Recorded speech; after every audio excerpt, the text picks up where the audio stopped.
Good afternoon बच्चों, welcome to the second lecture of data structures. Previous lecture में हम लोगों ने देखा था कि किस तरीके से हम लोगों ने ऑपरेशंस देखे थे, जैसे कि हम आपको स्क्रीन में दिख रहे हैं। इंसर्शन हमने देख लिया था, डिलीशन देख लिया था, searching, sorting, merging and traversing.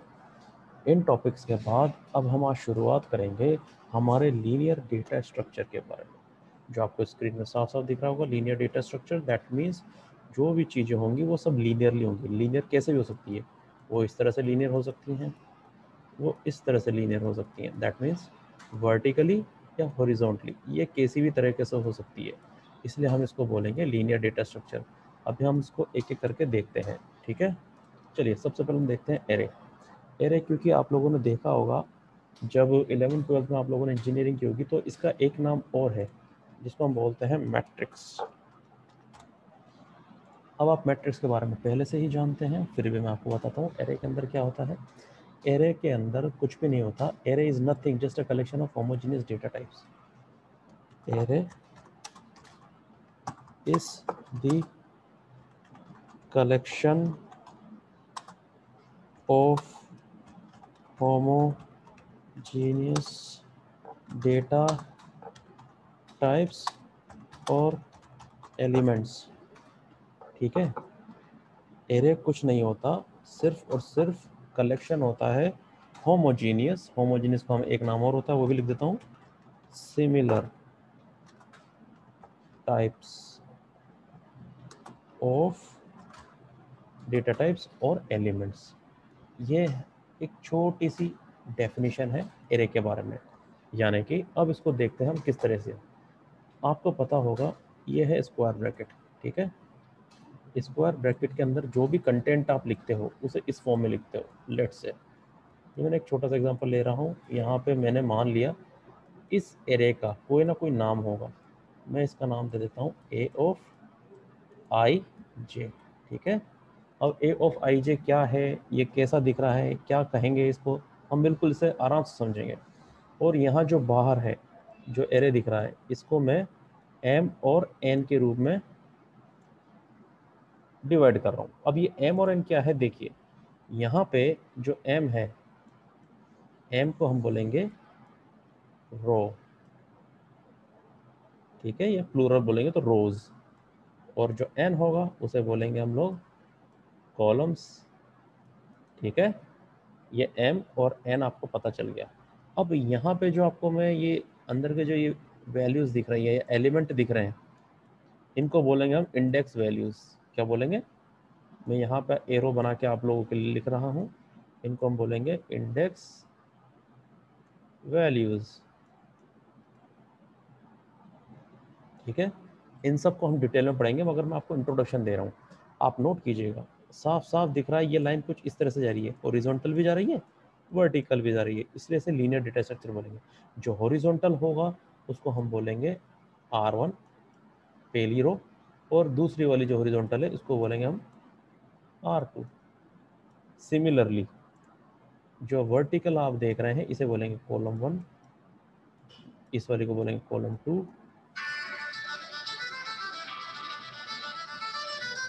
और इस वाले को बोलेंगे कॉलम 3, ठीक है। हाँ, तो ये हो गया C1 C2 C3 हमारे कॉलम्स। इसका मतलब ये हुआ कि ये दो तो यहाँ पे रोज हैं और यहाँ पे 3 कॉलम्स हैं। दैट मीन्स यहाँ पे टोटल नंबर ऑफ एलिमेंट हो गए 6, ठीक है। अब ये तो हमने एक चीज़ देख ली। अब मान लीजिए इस जगह अगर मैं बोल दूं कि यहाँ पे कॉलम 1 कॉलम 2 कॉलम 3 कॉलम और भी अगर कॉलम होते, तो यहाँ पे अगर मैं इनके एलिमेंट्स लूँ, जैसे कि मैं आपको एक एग्जांपल के थ्रू समझाता हूँ ताकि आपको आसानी से समझ में आ जाए। तो देखिए अब आप यहाँ पे लेट से मैंने 5 2 3 4 1 6 यहाँ पे मैंने ये वैल्यूज़ ले ली, लेट से मान के चलते हैं। तो अब इसको मैं थोड़ा और इलेबोरेट करता हूँ आपको, ठीक है। इधर देखिए आप, अगर मैं इसको इंडेक्स वैल्यू के रूप में लिखूंगा तो आप देख पा रहे होंगे, मैं यहाँ कलर यूज़ कर लेता हूँ, ये C1, ये C2, ये C3 आपको साफ साफ दिख रहा होगा। तो यहाँ पे C1 C2 C3 जो आपको दिख रहे हैं, तो अगर मैं इसको रोज एंड कॉलम्स के रूप में देखूँ तो देखो आप यहाँ पे साफ साफ आपको दिख रहा है कि AIJ के रूप में लिखना है। दैट मीन्स अगर मैं इसे बोलूँ कि A11 यानी कि जो पहला 1 है वो ये बता रहा है कि ये रो नंबर 1 और रो नंबर 2 इसकी वैल्यू क्या है। सॉरी, रो नंबर 2 में गलत हो गया, इस कॉलम नंबर 1 और रो नंबर 1 ये दोनों 1 1 है। तो आप यहाँ देख पा रहे होंगे, देखिए मैं ब्लू पेन से लिखता हूँ, ये कॉलम नंबर 1 और ये रो नंबर 1। दैट मीन्स वो इसकी बात कर रहा है, तो इसकी वैल्यू आ गई 5। ठीक है, तो ये बात समझ में आ गई होगी आपको। अब मैं दूसरी एलिमेंट लेता हूँ ताकि आपको और क्लियर हो जाएगा। A12 क्योंकि हम हॉरिजॉन्टली आगे बढ़ रहे हैं, तो A12 यानी रो नंबर 1 कॉलम नंबर 2, यानी हम किसकी बात कर रहे हैं, आपको देखिए ये रहा कॉलम नंबर 2, यानी कि हम 2 की बात कर रहे हैं। रो नंबर 1 यानी कि हमें पूरी लाइन इसी में चलना है। ठीक है, तो इसकी वैल्यू हो गई 2। सिमिलरली A1 और 3 यानी कि 1 जो है सबसे पहला रो नंबर 1 और कॉलम नंबर 3, क्या वैल्यू है आपको साफ दिख रहा है, वैल्यू है 3। Now let's move forward for the row number 2। अब मैं यहाँ पे लिखूंगा A21, मैं डायरेक्ट ही लिख देता हूँ, अब आपको समझ में आ ही गया होगा क्योंकि ये 2 तो कॉमन है, बाकी वैल्यू वेरी हो रही हैं।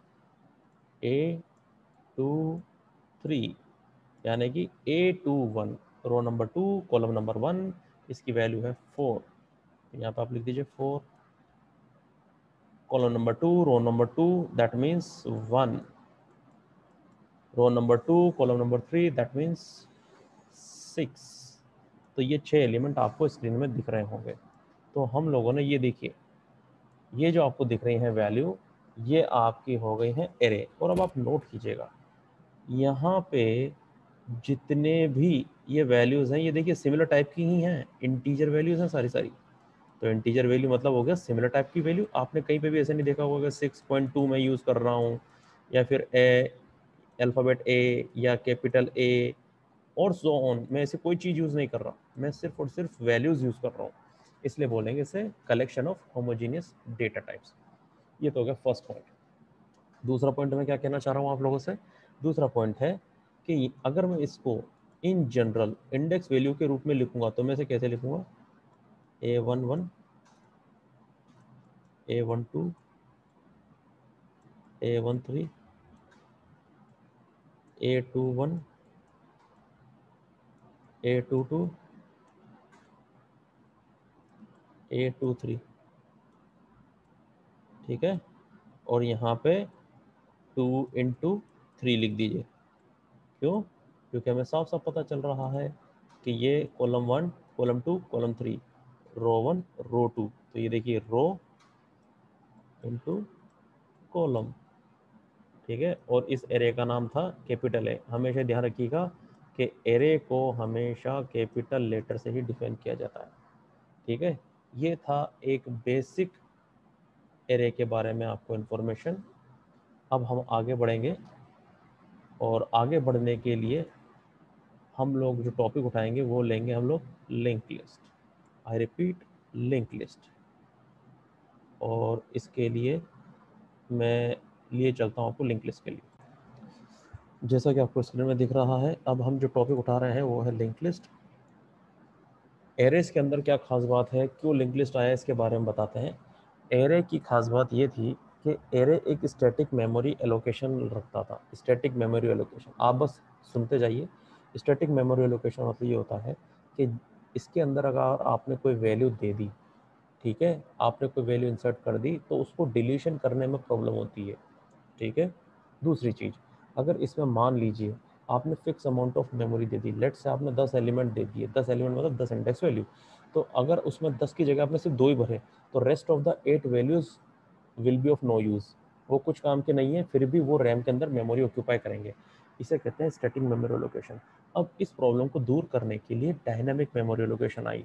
डायनामिक मेमोरी एलोकेशन का सबसे अच्छा एग्जांपल है link list. Dynamic memory allocation, ठीक है, इसे बोलते हैं डायनेमिक मेमोरी एलोकेशन, यानी इसमें जो मेमोरी होती है वो रन टाइम पे होती है। अब आगे बढ़ते हैं। देखिए डायनेमिक मेमोरी एलोकेशन की मैं आपसे बात कर रहा था। चलिए ये किस तरह से होती है, इसको शो किस तरह से किया जाता है। बहुत से बुक में आपने देखा होगा इस तरह से शो किया जाता है। इसे यहाँ पे हम लोग स्टार्ट लिख देते हैं, ठीक है, और कुछ इस तरह से इसको शो किया जाता है, इस तरह से। ये बुक्स में इसको इस तरह से शो किया जाता है। आप जितनी वैल्यू लेना चाहें ले सकते हैं। बस इसमें एक चीज़ होती है, लास्ट वाली जो होती है इसमें नल पॉइंटर बोलते हैं और इसको बोलते हैं स्टार्ट पॉइंटर। मैं लिख देता हूँ आपको, स्टार्ट, तो इसको बोलेंगे नल पॉइंटर। और यहाँ पे जो वैल्यू होती हैं जैसे 4, 1, 2, तो इस वाले एरिया को बोलते हैं इन्फो पार्ट। इन्फो, कुछ बुक्स इन्फो बोलेंगी, कुछ बुक्स से बोलेंगे डेटा। इसलिए you no need to worry about it and don't get confuse with that. जो पीछे वाला है, जो 4 के पीछे जो आपको बॉक्स दिख रहा है, इसे बोलेंगे हम लोग लिंक पार्ट। कुछ बुक्स लिंक बोल सकती हैं, कुछ बुक्स नेक्स्ट बोल सकती हैं, ठीक है। अब आप नोट कीजिएगा यहाँ पे हर नोड, इन सबको नोड बोलेंगे या मत भूलिएगा, ठीक है। इन सब का नाम है नोड। नोड मतलब वैल्यूज, जहाँ पे वैल्यू स्टोर की जा रही है। तो आप यहाँ पे भी देख पा रहे होंगे कि सारी की सारी वैल्यू लीनियरली हैं, सब लीनियर में है, ठीक है। अब सबसे पहले 4 कनेक्टेड 1, 1 से कनेक्टेड 2। अब इसके अंदर सारे नोड्स एक दूसरे से कनेक्टेड हैं। अब आप देख पा रहे होंगे, तो ये नोड में जो सबसे पहली वैल्यू है 4, 4 के पीछे नेक्स्ट पार्ट। नेक्स्ट पार्ट मतलब क्या होता है, ये एक पॉइंटर फील्ड है। पॉइंटर क्या होता है, pointer is a special kind of variable which holds the address of another variable. That means 4 is directly connected with 1, 1 is directly connected with 2, and 2 is not connected with any other node. And why this is so, how do we come to know about this? It's all because of the null pointer. Okay, and I have just mentioned you the definition of pointer. Pointer is nothing, just a special kind of variable which holds the address of another variable. Okay तो ये भी देखिए linearly है, तो ये भी आपने देख लिया। इसके भी टाइप्स होते हैं, जब इसकी क्लासेस स्टार्ट होंगी तो हम इसको समझेंगे, ठीक है। चलिए अब हम बढ़ते हैं नेक्स्ट पॉइंट पे, जो है हमारा स्टैक। तो बच्चों अब जो हमारा नेक्स्ट टॉपिक है वो है स्टैक। अब स्टैक का एक नाम और होता है, आपने शायद नाम सुना होगा, उसे बोलते हैं pile. Pile of books, pile, ठीक है। पाइल मतलब क्या हो गया, यानी कि एक के ऊपर एक बुक्स चढ़ी होना या एक के ऊपर एक चीज़ें होना। जैसे कि अगर आप ब्रेड का पैकेट देखेंगे तो ब्रेड एक के ऊपर एक रहती हैं, इसे बोलते हैं पायल। और अगर मैं बोल रहा हूँ पायल ऑफ बुक्स, इसका मतलब एक के ऊपर एक बुक्स पड़ी हुई हैं, जैसे टेबल पे होती हैं, ये रहा टेबल और टेबल के ऊपर बुक्स पे बुक पड़ी हुई है, तो ये बोलेंगे पाइल ऑफ बुक्स, ठीक है। ये एक छोटा सा एग्जांपल था। अब हम बढ़ते हैं आगे की तरफ। स्टैक, स्टैक की खास बात है, स्टैक कौन सी प्रॉपर्टी यूज़ करता है, पहले मैं आपको वो लिख देता हूँ, लीफो। अब लीफो से क्या मतलब है, ये देखिए आप, लास्ट इन फर्स्ट आउट, ये लीफो की फुल फॉर्म होती है। लास्ट में इन होता है, फर्स्ट में आउट होता है। इसके बारे में समझ लेते हैं फिर आगे बढ़ते हैं। ये देखिए ये कुछ इस तरीके का दिखता है, यानी कि एक बॉक्स है, इसकी एक कैपेसिटी है, और इस कैपेसिटी की भी खास बात है, इसमें लेट से मैक्सिमम 4 एलिमेंट्स आते हैं, लेट से 4 से ज़्यादा नहीं आ सकते। इसकी एक खास बात और है, एक जगह से इंसर्शन होता है,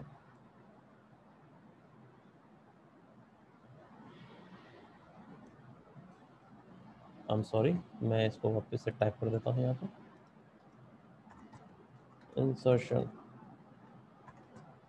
और एक तरफ से ही यहाँ पे डिलीशन होता है, इसे यहाँ बोलते हैं डिलीशन, जिसका एक नाम और है पॉप।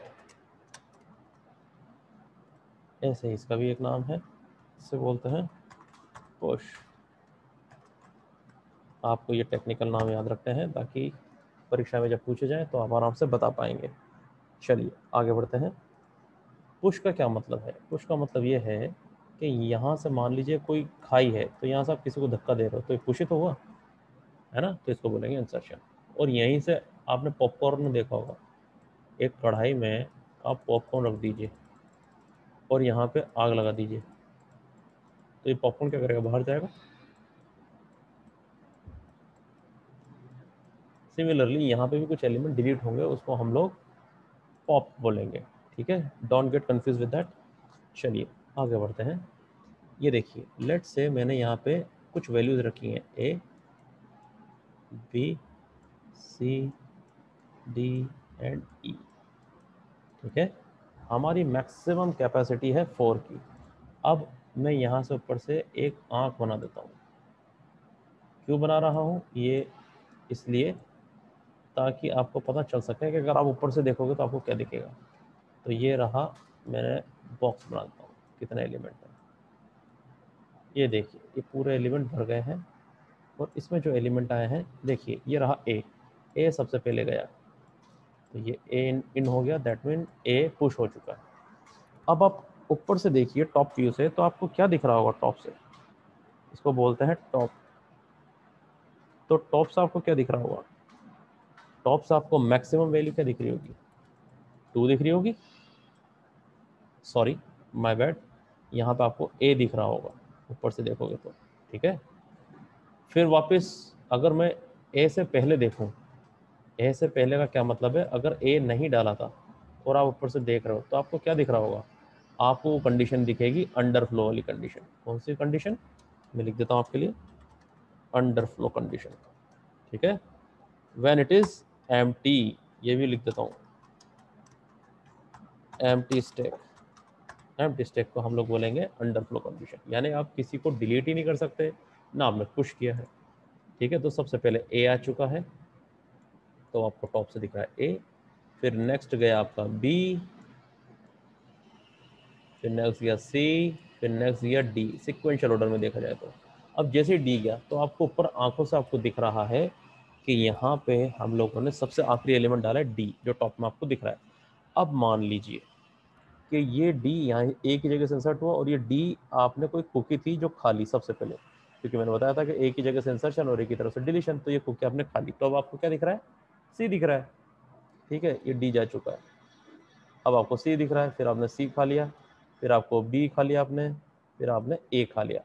अब फिर से वही अंडरफ्लो वाली कंडीशन हो गई, ठीक है, क्योंकि आपने सारे एलिमेंट खा लिए। मगर इसको तो अंडरफ्लो हो गई, और जब डी के बाद मान लीजिए यहाँ पे डी ही रहता, लेट से डी रहता, और यहाँ पे सी रहता, यहाँ पे बी और ए, इसके बाद ई भी आना चाहता, तो इसे बोलते हैं ओवरफ्लो कंडीशन, ठीक है। ये भी मैं आप लोगों के लिए लिख देता हूँ, ओवरफ्लो।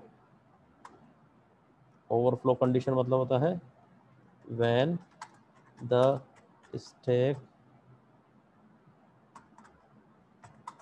इज फुल, ठीक है।